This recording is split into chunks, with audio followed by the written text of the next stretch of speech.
नमस्कार, झारखंड में आपका स्वागत। मैं राहुल ओझा आपके साथ। तो देखिए, झारखंड बजट पेश किया जा चुका है। वित्त मंत्री प्रेस कॉन्फ्रेंस कर रहे हैं। रामेश्वर उरांव क्या कुछ कह रहे हैं, सीधे आपको लिए चलते हैं। योगदान दिया और आज स्थिति पहले से बहुत बहुत बेहतर है। पहला वित्तीय प्रबंधन का है कि बजट का आकार बढ़ाना। अगर 2004, 5 या 15-16 के बजट आकार पर ही हम काम करेंगे तो कैसे कर सकते हैं कि हम वित्तीय प्रबंधन बेहतर कर रहे हैं। तो आकार बढ़ता चला गया। 19-20 में उदाहरण में 27 वर्ष 19-20 में राज्य का बजट आकार 85,429 करोड़ रुपए था, जो 51% की वृद्धि के साथ 24-25 में 1,28,900 करोड़ रुपए का हो गया। देख लीजिए 19-20 में कितना था, 85,000 से कुछ अधिक। एक 51% की वृद्धि हुई है 24-25 के बजट में, और कुल बजट हमारा होगा 1,28,900 करोड़ रुपए का। विगत वित्तीय वर्ष में यह 1,16,000 से अधिक करोड़ का बजट रहा। दूसरा है, सरकार द्वारा स्व आय के स्रोतों को बेहतर प्रबंधन कर वित्तीय वर्ष 19-20 में राज्य के अपने स्रोतों को कुल आय 31,524 करोड़ 20 लाख रुपए में 70% की वृद्धि करते हुए वित्तीय वर्ष 24-25 में 53,500 करोड़ 43 लाख रुपए का राजस्व प्राप्त करने का लक्ष्य रखा गया। मैंने कहा, आपको बताया कि 19-20 में 31,524 करोड़ 20 लाख रुपए थे स्व आय था, और जो इसे बढ़ाकर 70% बढ़ गया है। अब 24-25 में 53,500 करोड़ 43 लाख होगा राजस्व के प्राप्त। ये हमारा कुशल वित्तीय प्रबंधन का उदाहरण है। राज्य के सर्वांगीण विकास के लिए आवश्यक व्यय सुनिश्चित कराएं। वित्तीय वर्ष 19-20 में योजनाबद्ध में व्यय हेतु 52,283 करोड़ 63 लाख रुपए का बजट बना 19-20 में, जबकि वित्तीय वर्ष 24-25 में योजनाबद्ध में व्यय हेतु 79,782 करोड़ 70 लाख रुपए का बजट बनाया गया, और काफी बढ़ा। हम रियलिस्टिक बजट बनाने में सफलता पाए हैं। राज्य सरकार ने विकास में को प्राथमिकता देते हुए स्थापना व्यय की तुलना में योजना व्यय में अपेक्षित बढ़ोतरी की। देखिए, आप साधारण सी चीज है कि जो आपकी आय होगी उसे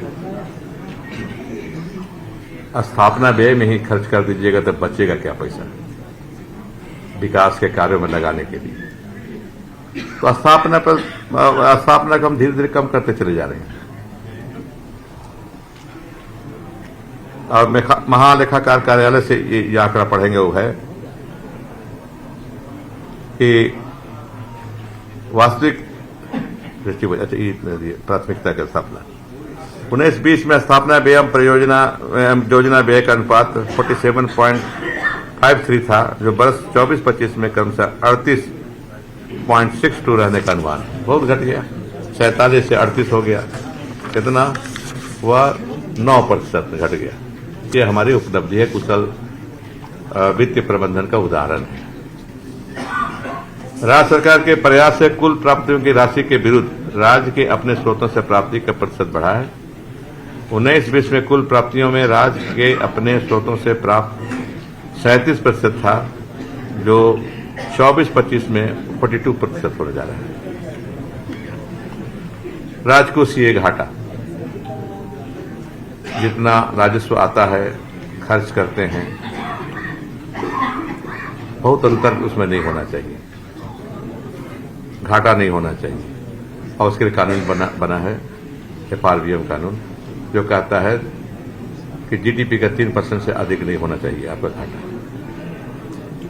आप पीछे के वित्तीय वर्ष में देखिएगा 3% तो दूर रहा, 1.2% में हम काम चलाए, वित्तीय घाटा को नहीं बढ़ने दिया, और इस वर्ष वो सही करने जा रहे हैं।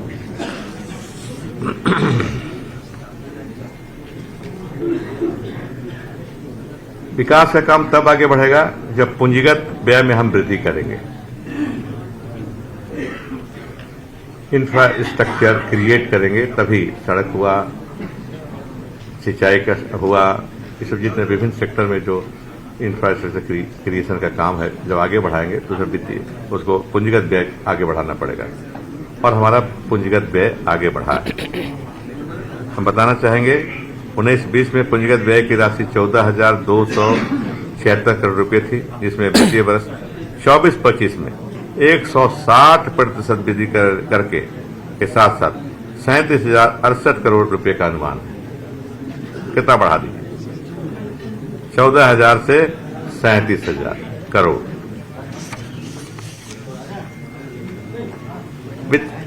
कुशल वित्तीय प्रबंधन में बेहतर ऋण प्रबंधन भी आता है। आप जानते हैं कि व्यक्ति के लिए भले कर्ज लेना बुरा हो, लेकिन राज्य के लिए कर्ज लेना आवश्यक होता है और अच्छी चीज मानी जाती है। कर्ज लेके खर्च कर पाते हैं, इसका मतलब है कि आप कुशल राज्य चला रहे हैं, कुशल सरकार चला रहे हैं, क्योंकि पैसे खर्च होंगे उतना ही वेल्थ भी क्रिएट होगा। जितने पैसे खर्च करेंगे हम लोग पूंजीगत व्यय में वृद्धि करेंगे, उसमें वेल्थ क्रिएशन भी ज्यादा होगा। तो बेहतर ऋण प्रबंधन के लिए हम लोगों ने सिंकिंग फंड शुरू किया। आते आते पहले नहीं था राज्य में, सिंकिंग फंड शुरू किया हम लोग। सिंकिंग फंड में अभी उसका होता क्या है, सिंकिंग फंड से अगर कर्ज लेना हो तो हमको चुकाने में आसानी होती है, एक साख बनती है। आरबीआई के पास रहता है सिंकिंग फंड, आपके पास अगर मकान हो, दुकान हो, तो बैंक आपको आसानी से कर्ज देगा। कुछ भी नहीं हो तो क्यों देगा? तो ये जो सिंकिंग फंड आवश्यक है किसी राज्य के लिए, लेकिन इस राज्य में शुरू नहीं था, तो इस सरकार में हम लोगों ने, वित्त विभाग ने शुरू किया सिंकिंग फंड, और इसमें आज के दिन में 1600 करोड़ रुपए आरबीआई के साथ हमारा है।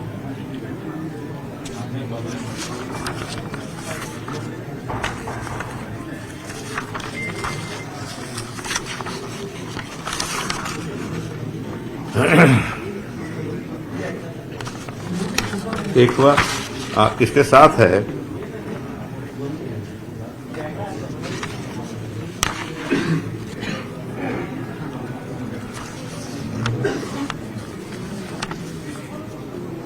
राज्य सरकार ने बच्चों को समुचित विकास के लिए बाल बजट बनाया है, तो अब बता ही चुके हैं आपको।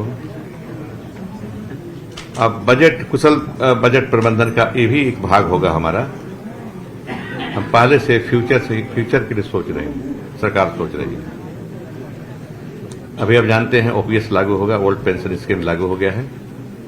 15 साल के बाद लोग रिटायर करना शुरू करेंगे कर्मचारी, तो प्रश्न उठता है कि पैसे कहां से आएगा, कैसे दे पाएंगे उनका पेंशन है। उसके लिए अभी से ही सोच सरकार में वित्त विभाग द्वारा शुरू किया गया है। वो है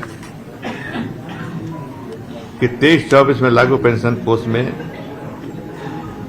24-25 में 780 करोड़ रुपए, 700 था ना 23-24 में, 23-24 हम लोग 700 करोड़, हाँ 700, अब 720 रुपए दे रहे हैं। तो एक कोष बनेगा, फंड बनेगा, इसमें सूद भी आएंगे, सूद पर मिलेगा उस पर।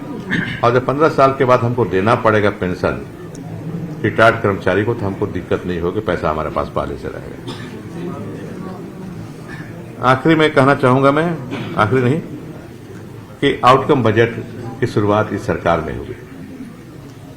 हम पैसा खर्चा करते हैं, फायदा कितना होता है, उसका आउटकम कितना होता है। हर साल हम लोग आउटकम बजट भी बजट के साथ जमा करते हैं, आउटकम बजट।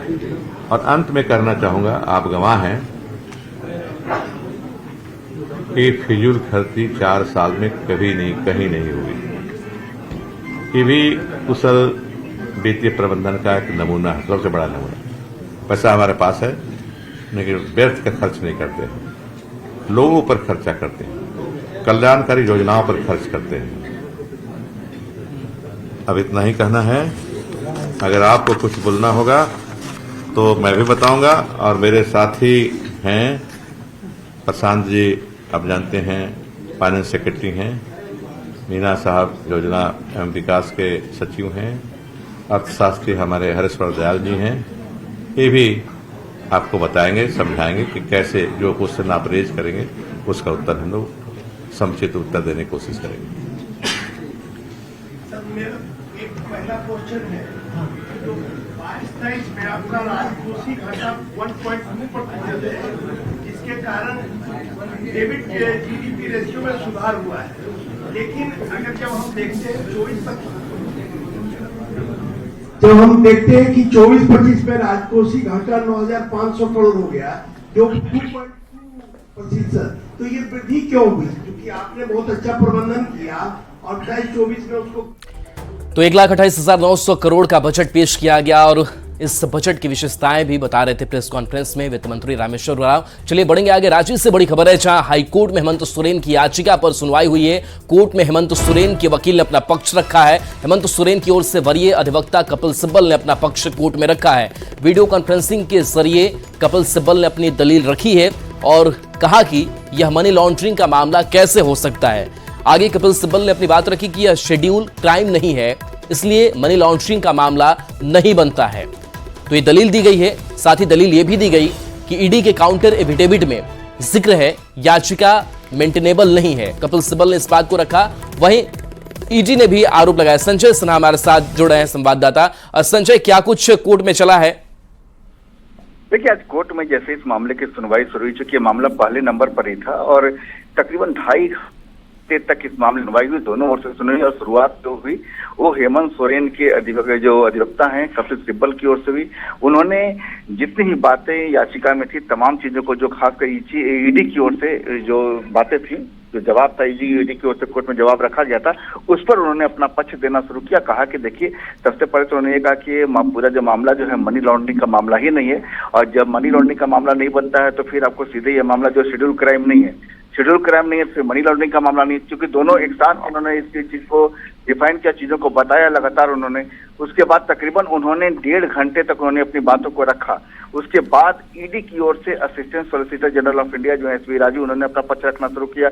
उन्होंने भी चीजों को, जो इधर से तो पक्ष हेमंत सोरेन की ओर से रखा गया था, उसी का वो जवाब देते गए। तकरीबन 2.5 घंटे तक जब ये दोनों ओर से जिरह की गई, उसके बाद कोर्ट ने इस मामले को कल तक के लिए स्थगित कर दिया है। और कल भी इस मामले की शुरुआत, जब याचिका पर सुनवाई होगी, तो सबसे पहले फिर एक बार जो है कि आधे घंटे इस पक्ष को, ईडी के पक्ष को, अधिवक्ता को समय दिया जाएगा, फिर आधे घंटे तकरीबन दिया जाएगा आपको हेमंत सोरेन के अधिवक्ता को। दोनों ओर से जब बहस पूरी होगी तो कल संभावना इस बात की कि इस मामले को कल फाइनल डिस्पोजल कर दिया जाएगा, क्योंकि तारीख आज ही थी। 27 फरवरी को इस याचिका को डिस्पोजल करना था। कोर्ट ने पिछली सुनवाई जो 12 फरवरी को हुई थी, कोर्ट ने कहा था, लेकिन आज जिस तरीके से जिरह शुरू, नई नई बातें सामने आई, तो कोर्ट ने अब इस मामले को कल तक के लिए स्थगित कर दिया है। जी चलिए, शुक्रिया संजय इस अपडेट के लिए आपका। और चलिए, ब्रेक का वक्त हो चला है, जल्द वापस आते हैं।